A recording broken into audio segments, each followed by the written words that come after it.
大家好，我是高库妈。然后现在讲日本已经躺平了吗？日本年轻人已经躺平了30多年了。那其实有去日本住过一段时间，就可以很明显感受到日本的这个氛围叫做低欲望社会。很少在那边有人听过说啊要去闯出一番事业，要自己创业，要自己干嘛，真的很少听到。大部分人就是大学毕业之后进到一个大公司，然后就做一个平庸的上班族。年轻人他看着他父母就是这样子平庸的上班族，然后过完平庸的一生，所以真的就是这样觉得啊，最平平凡凡的是最稳健的一条路。那到大学之后，几乎你的人生走向大概定了100%，是大部分人这种想法。因为日本其实也是一个注重学历的一个社会，人的大公司很多其实都是喜欢新卒生，就是他们喜欢清清白白的大学生，毕业生开始栽培，然后这个人可能就在一个公司工作，可能10几20年或者终身雇佣制。虽然说日本终身雇佣制目前已经废除了，但是这个文化、这个想法跟这个传统还是稍微会留在现在的社会里面。那除了一些，比如说benjakiyo 中途采用，他们叫中途，等于说如果你已经是过了新卒生的，已经工作一段时间再去转职找工作的话，叫做中途采用。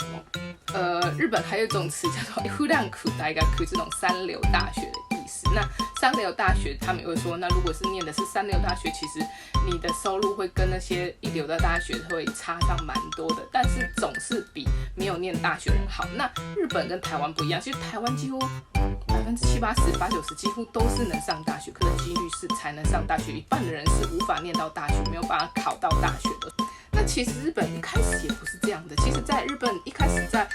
昭和年代的2026年到1989年的时候，日本是呈现了一个高度经济发展期，而且在80年代的时候，日本还曾经一度能够超越美国。但是你知道这个世界的游戏规则是，当你要超越美国就被搞了那么一下，所以那时候日本的半导体产业也好啊，还有汽车产业也好，就被这样也是关税措施吧，然后整个日本的半导体产业呢，一体为中心的半导体产业就被弄得没了，然后台湾和南韩才有这样的机会分配到半导体这个事业。当然就算当初美国没有搞日本的半导体，我相信半导体留在日本可能也很难做出像台积电这样的成就啦。时候的气氛泡沫经济崩坏之前，那时候日本人男生就开着豪华跑车，打着高尔夫球，然后去消费各种高级的社交圈。那女人的工作就是花钱买各种包回家，然后四处玩，还有玩股票。那时候日本也是非常像台湾现在一样疯狂的玩股票，连有所谓的妈妈族、菜篮族，就是婆婆妈妈也在玩股票的一个这种现象，在日本那时候的那个经济很好的时候也是有的。然后连在要叫计程车的时候是拿那个钞票这样子叫计程车，因为计程车就是太多人要叫，你这样要叫计程车可能叫不到计程车，没办法就把大钞拿出来1万块这样挥，那计程车就会来。小费是2万日币。是最代表性的事件，就是三联集团直接以2200亿日元买下了纽约的洛克菲勒大厦然后在日本就掀起了一阵就是日本的威胁论述。这个高度成长期呢，就随着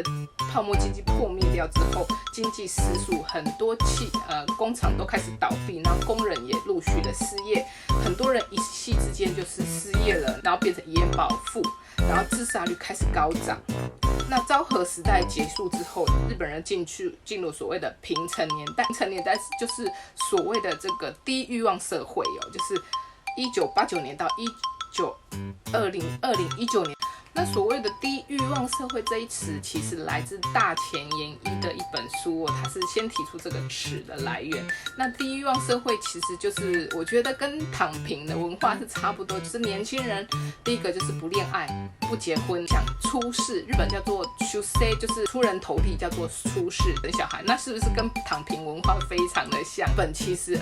在一些比较传统的公司呢，他们会有一起去跟前辈跟后辈一起去喝酒应酬这个文化。那现在呢，等于说很多年轻人连不要说应酬，平时的应酬连迎新会不参加。那他的理由说，他就因为有自己的下班之后要做自己的嗜好兴趣，而不去参加这个所谓的飲み会。这些老人感到非常的错愕你应该是很积极的利用下班之后去喝酒，然后打好关系，然后取得晋升的机会。但是现在年轻人根本不管你，他也不想晋升，反正能够在这个公司里面安安稳稳的做一个小员工，他们就觉得很满足了。年轻人也很省钱，就是没有什么购买欲望，然后很省钱。比如说，从官方的调查显示说，日本20到29岁年轻人中，平均储蓄184万。然后比其他的国家高很多，但是不买房不买车，只想存钱，然后想把钱花在他的嗜好身上。日本呢，其实这个年轻人的恋爱欲望也下降，就是最明显的就是这个所谓的草食男这一词啦。那单身人口比例已经高达30%，其中就是50岁之前未婚率竟然高达23%，是男性的。那女性的话是14%，而且这个数字其实还在上升当中哦。根据就是一个专家统计，如果到2035年，日本将有1半的单身人口。可以看一下这个资料报告出来，就是1960年的时候，男性的单身率、未婚率啦是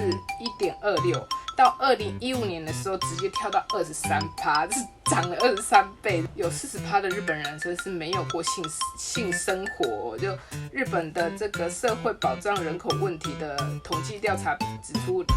，18到34岁的处男率为42%，然后女生的处女率为44.2%，然后而且这个数字一样在攀升，所以才会造成现在的少子化这么严重。那其实日本的人口负成长是从2005年就开始了，死亡超越出生哦。那按照这个速度的话，日本2053年的人口会跌破1亿。那来看一下日本人不结婚的原因是什么？它其实有一个国际未婚原因的国际比较。那很有趣的是，日本人不结婚原因跟其他国家都不太一样。它比较了日本、法国、Sweden、瑞士跟英国这4个国家，3%是没有找到适当的结婚对象，占53%，经济上还不够充足是33.7%，那现在还在忙事业或者是学业是32%。法国或瑞士其他这些欧洲国家，它的不婚原因主要是因为不觉得结婚是必要的，因为欧洲国家好像就算不结婚也 OK， 他们还是能够一起抚养小孩。那在欧洲是非常盛行，所以其实是可以理解的哦。那还有一个就是同居就足够了，所以不需要结婚了。那这是因为是欧洲国家的关系，所以没有办法。那甚至日本还有一些原因是因为喜欢单身的轻松自由，这也是高于其他国家是29.6%。然后还有一个就是很有趣，你看觉得有热衷的兴趣和嗜好是占27%，也就日本人其实真的这个草食男欲望吗的一个比率相当高。那为什么日本人年轻人欲望社会吧？它是原因其实有2，其实第一个就是所谓的泡沫经济化以及少子化的原因。那其实从刚刚说的，其实那时候1991年泡沫经济化破灭之后呢，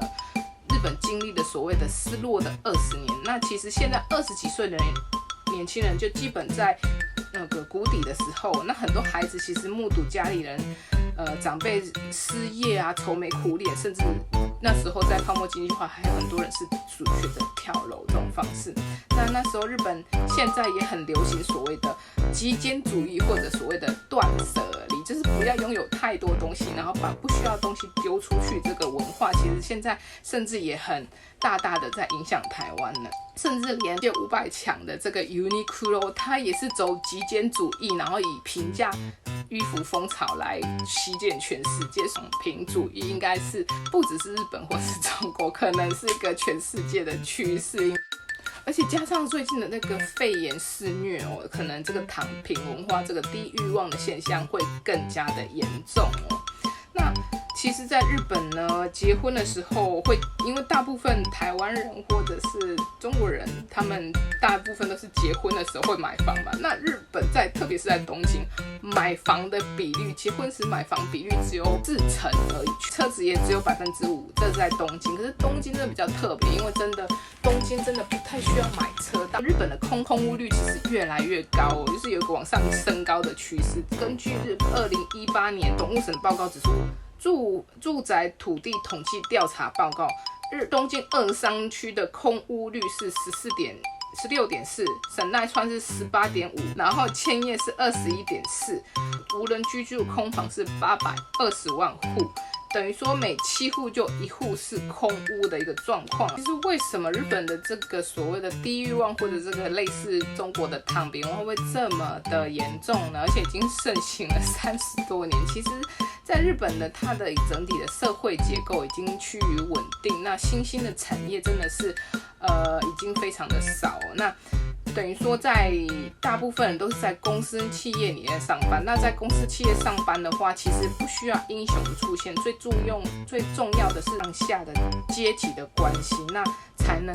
得到就是有机会晋升。等于说你就是要拍马屁才能得到晋升。公司变得越来越大呢，这个日本的这个产业的阶级结构已经非常稳定。那客户之间其实挖掘的够多了，等于说很少会需要去开发新的客户，维持现有客户，当然不是全部啦，维持现有客户就能稳定的发展。然后这样的市场已经稳定的格局走下来呢，等于说人呢就会变成没有需要特别积极去做什么。日本整个就是一个低欲望社会。还有一个原因就是日本的所谓的叫做那时候觉得给予孩子太多的课业太高压会加深就是孩子的压力，像反而有点矫枉过正，就是把这个宽松教育，学晚放学早，然后平时没有什么太多的作业，然后内容也大幅删减蛮多的。其实在这个所谓的宽松教育之前，日本的这个世界的这个国际学生水平呢，数学是第1名，然后阅读第8名。在宽松教育之后，他们的数学成绩是第6，然后阅读成绩是14，所以整个就是往下掉的很严重。那后来他们就觉得，如果继续这样宽松教育下去，可能孩子会变废物。后来2016年有采取告别宽松教育总结，其实就是回到刚刚说的，就是为什么日本会出现所谓这种躺平文化或者是低欲望社会的原因，就是第一个是泡沫经济化，已经看过上一代经历了太多。然后第二点其实就是所谓的少子化现象，然后因为少子化现象，年轻人身上的负担是越来越重。那第3点就是所谓的宽松教育那宽松教育的关系导致日本人呢日本的学生也失去了一个国际的竞争力。有想要躺平吗？还是你也是一个低欲望的人呢？今天就介绍到这里呢，然后你可以留言告诉我，你有想躺平吗？还是说你还是想要很积极的过好生活呢？麻烦大家留言跟我说，那我会分享更多日本有趣的文化。那今天先讲到这里，拜拜，麻烦订阅哦。